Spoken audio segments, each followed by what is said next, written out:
ငလင်မနှုတ်ခင်မတိုင်ခင်တပတ်လောက်ကလေးကဘာလို့ဦးဇင်းတို့ဒီမြတော်နဲ့တာယာဝင်းကြောင်းပေါ့နော်ဦးဇင်းတော်တော့အံ့ဩပေါ်တာပေါ့နော်ပြားတွေပေါ့ပြားကြီးတွေကဦးဇင်းတို့ရဲ့ဒီလျှက်စစ်မီးသီးမှာလာပြီးတော့ဟိုလောက်ကြတာလာဖွဲ့ကြတာဖွဲ့ပြီးတော့ဘာဖြစ်လို့ဆိုတော့အဲ့မှာပြားလေးတွေအောက်ကျတဲ့ခါကျတော့မသိဘဲနဲ့နင်းမိသွားတာပေါ့နင်းမိသွားအဲ့ပြားတုတ်တာဟာတဲ့ဘုန်းကြီးတပည့်တော်ပြားတုတ်တာဟာမဖြစ်နိုင်ဘူးနော်ထူဆန်းတဲ့နမိတ်တွေပေါ့တကယ်ကြီးဒါဦးဇင်းတို့ဒီနမိတ်ကိုဒါနားမလဲဘူးပေါ့နော်မသိဘူးပေါ့ခုကြတော့မှထားပါတော့ဒီ line ပေါ်မှာဒါအောင်ချမ်းသာအကြောင်းကိုပြောပါတယ်နော်အဲ့အကြောင်းမှာပြားတွေကလာဖွဲ့တော့အဲ့မှာအဲ့မနေသေးချင်လို့ဆိုကြအပြင်ကြောင်းသွားတဲ့ခါကျတော့ဆရာတော်တွေလည်းအသက်ပေးမှလွတ်သွားတာပေါ့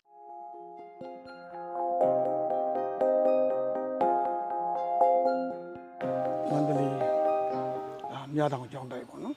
မြတောင်ကျောင်းတိုက်ဆိုတာကျောင်းပေါင်း23ကျောင်းရှိပါတယ်23ကျောင်းမန္တလေးမြတောင်တိုက်က35လမ်းနော်85 86မဟာအောင်မြင်မြို့နယ်မှာရှိတာပါစလက်လို့ချင်တော့တော်တော်လေးကိုတုံလှုပ်သွားတာပေါ့နော်အကုန်လုံးအတိုင်းကြီးအိုးနဲ့ဆိုဖြစ်ပြီးတော့ပထမတစ်ကြိမ်လှုပ်တော့ဦးဇင်းတို့ဒီတာယာဝင်းကျောင်းပေါ့နော်မြတောင်တက်တာယာဝင်းကျောင်းကပထမတစ်ချိန်မှာ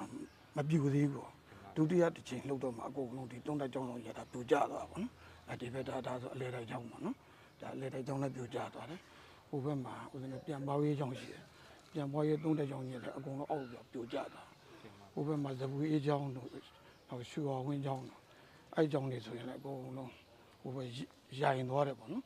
ဒီကျောင်းတွေဆိုတာဖြူဖြစ်ရမှာနောက်ရွှေဝါဝင်းကျောင်းဆိုရင်လည်းဖျားကန်းနေရောပါအတွင်းတွေအကုန်အပ်သွားဆိုနေလို့အဆင်မပြေတော့ဘူးအများတော့တိုက်ဦးဆရာတော်ကြီးတော့မှကိုကျောင်းမှာကိုတာဝင်းကျောင်းမှာနေလို့မရတော့ဘူးဟိုရွှေဝါဝင်းကျောင်းမှာတက်ကျောင်းဆောင်မှာရွှေဝါဝင်းဆရာတော်နေပြီးတော့တရင်သုံးခိုင်းနေလို့ပေါ့နော်အဲ့မှာတခြားเจ้าမှာတွားနေရပါတရားဝင်ကြောင်းလုံးဝနေလို့မဖြစ်တော့ဘူးကွာအကုန်လုံးကွဲအပ်သွားတာပါတကယ်ရှင်ဒီဦးဇင်းတို့ဒီပရိယတ္တိသာသနာဟိတအသိကြီးပေါ့နော်ဒီဦးဇင်းတို့ညတော်ရဲ့မြောက်ဖက်ပေါ့နော်သူကကြတော့ပရိယတ္တိသာသနာဟိတအသိကြီးကဦးဇင်းတို့ဒီ34 35ပေါ့နော်85လမ်းပေါ်မှာတည်ရှိရပါအဲ့စာဖြေဌာနမှာဒီဦးဇင်းတို့ညတော်တိုက်ကသွားဖြေတဲ့ခါကျတော့ဟိုပြန်လုံတော်မူတာနဲ့ပျောက်ဆုံးပေါ့အခုချိန်ဆိုရင်တော့ဒါအပျောက်ဆုံးနေတာပြန်တော်မူတော့ပါပဲအကုန်လုံးကပြန်တော်မူတာကဘယ်နှပါးဆို10ပါးပေါ့နော်နောက်ပျောက်တန်ရာရက12ပါးပေါ့ကိုဆေးုံတက်နေတာခြေအောင်နှစ်ဖက်ဖြတ်လိုက်ရတယ်ခြေအောင်နှစ်ဖက်ဖြတ်လိုက်ရတယ်ဦးဇင်းတို့ဒီအဲ့ဒါကညတော်တိုက်ခေမာဝင်းကျောင်းပေါ့ခြေအောင်နှစ်ဖက်ဖြတ်လိုက်ရတယ်ကိုဦးဇင်းတို့ဒီတာယာဝင်းကျောင်းဆိုရင်ဦးဇင်းတို့လက်တစ်ဖက်ဖြတ်လိုက်ရတယ်အဲ့ဒီဦးဇင်းဆိုရင်ပိတ်မိတာပေါ့စဖြစ်ချင်းတဏှာကြီးထားပါတော့နော်တနင်္လာဟိုပေါ့12နာရီ50တနင်္လာ51တနင်္လာအဲ့ဒီချိန်မှာလှုပ်လိုက်တော့အခါကျတော့အဲ့ဦးစင်းကဒီကွန်ကရစ်3လီအောက်ပေါ့နော်ရဲ့ပိဖိမိသွားပေါ့အဲ့မှာဖိမိသွားတဲ့ခါကျသူ့အဲ့လိုနိုင်ပေါင်း20လောက်ကြာပေါ့သူဦးဇင်းတို့ဒီမနီစလာအသင်းတို့တခြားပရိဒအသင်းတွေပေါ့နော်သူဝိုင်းဝန်းပြီးလှုပ်တဲ့ခါကျတော့နော်သူတို့ရဲ့မဆုံးမနစ်တဲ့ဇွဲအားပေါ့နော်သူတို့သာတော့တညာလုံးမလှုပ်လို့ရှိရင်ဒါဒီကုသရလည်းအသက်ဆုံးရှုံးသွားတယ်ဦးဇင်းတို့ဘာတွေလှုပ်ပြီးတော့ဆိုဒီအတင်းအဖွဲ့တွေကအကုန်လုံးအောက်ဆီဂျင်တွေ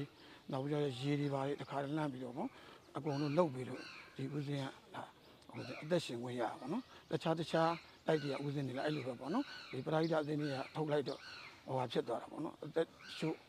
မတည်ဘဲနဲ့အသက်ရှင်တာတွေလည်းရှိပါတယ်သူကတော့အဆုံးမနစ်ပေါ့နော်ဒါသူကျန်တဲ့လက်တစ်ဖက်နဲ့ပရိယတ္တိစာပေတို့ဒါသူပြန်ပြီးတော့လေ့ကျင့်ရတော့မှာပေါ့ဒီပါကြီးသူကဟိုဖြတ်လိုက်ရတဲ့လက်ကဟိုညာဘက်လက်ဆိုတော့သူစာရေးတာညာဘက်လက်နဲ့ရေးတာဟုတ်ညာဘက်နဲ့ရေးတဲ့ခါကျခုကျတော့ဒါပြန်ပြီးလေ့ကျင့်ရတော့မှာပေါ့ဒီပါကြီးဟုတ်လားဘက်လက်နဲ့လေ့ကျင့်မယ်ဟုတ်တယ်မှာပြန်ပြီးတော့ဒါဓမ္မစရိယကိုအောင်မြင်အောင်ဆက်လက်ဖြည့်ပါပေါ့နော်တန်တဲ့ဒီညတော်တိုက်ကဥစဉ်နေလိုက်နော်